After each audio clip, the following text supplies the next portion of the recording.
Assalamu alaikum guys, leo tufanyeni wali wa nyama ya kusaga mtamu sana. Nitaandika vipimo vyote chini, nitatia samli kwa sufuria, halafu nitatia vitunguu.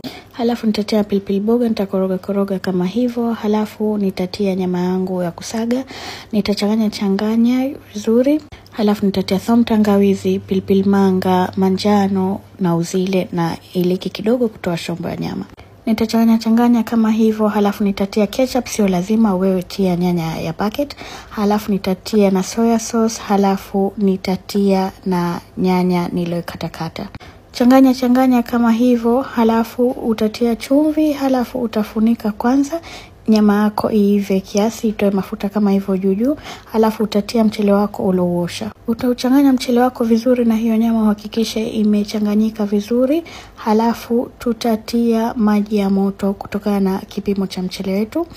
Nimetumia vikombe 2 vya mchele, kwa hiyo nimetumia maji ya moto vikombe 3.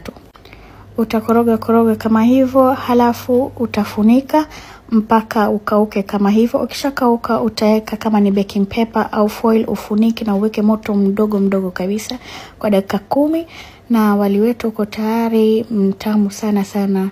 Shukran, enjoy. Unaweka na kisalad chako pembeni hapo, mtamu sana.